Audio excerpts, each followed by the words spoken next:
시청자 여러분 안녕하십니까? 캠퍼스 정보센터입니다.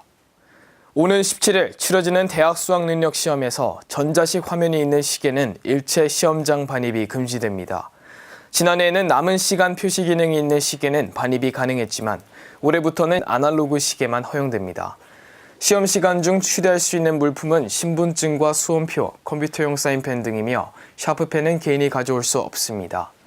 반입 금지의 물품을 갖고 있다가 부정행위자로 적발된 수험생은 2011학년도 50명에서 지난해 수능에는 87명으로 늘었습니다. 몇 년째 쉬운 수능 기조가 이어지면서 2017학년도 대학 수학능력시험 역시 쉽게 출제될 것으로 전망됩니다. 수능 난이도를 예상할 수 있는 6월과 9월 모의평가 결과 국어 영역을 제외하고는 대체로 지난해 수능과 비슷하거나 쉽게 출제됐기 때문입니다. 입시 전문가들은 수능이 쉬워진다고 해서 공부를 소홀히 하는 것은 위험한 생각이라며 느슨해진 마음을 다잡아야 한다고 조언했습니다. 대학 수학능력 시험이 보름가량 남았습니다. 공든 탑이 무너지지 않도록 수능 당일까지 최상의 컨디션을 유지해야겠죠. 건강관리 수칙 꿀팁으로 알아보겠습니다.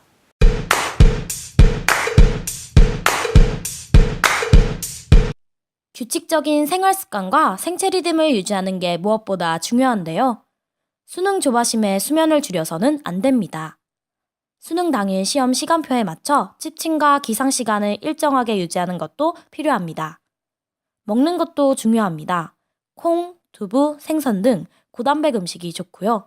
맛있더라도 기름기가 많은 인스턴트 식품이나 커피, 탄산음료는 자제하는 것이 좋다고 합니다. 시험 때만 되면 불안해져서 실력 발휘를 못하는 수험생이 많은데요. 과도한 스트레스를 줄여야겠죠. 자기 전에 명상을 하거나 조용한 음악을 듣는 것도 좋은 방법입니다. 가족과의 대화도 효과적이라고 하네요. 한국과 중국, 일본, 세 나라 대학생들의 상호 교류 프로그램인 캠퍼스 아시아 사업이 본격 시작됩니다. 교육부는 중국 교육부, 일본 문부 과학성과 함께 캠퍼스 아시아 본사업에 참여하는 사업단 9곳을 추가로 선정해 발표했는데요. 세 나라는 기존 시범 사업단 8곳을 합쳐 모두 17개 사업단에 대해 오는 2021년까지 학생 교류를 지원합니다. 법무부 통계에 따르면 국내 체류 외국인 유학생은 지난 9월 말 기준으로 12만 2천여 명에 달해 처음으로 12만 명을 넘어섰습니다. 출신 국가별로는 중국인 유학생이 7만 508명으로 58%를 차지했고 다음은 베트남, 몽골, 일본 순이었습니다.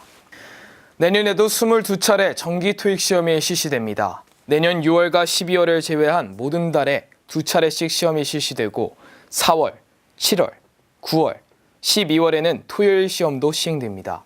한국토익위원회 관계자는 내년에는 7급 공무원 영어 과목이 토익 등 시험 성적으로 대체되는 첫 해인 만큼 신뢰성을 높이기 위해 만전을 다하겠다고 말했습니다. 캠퍼스 정보센터 여기까지입니다. 감사합니다.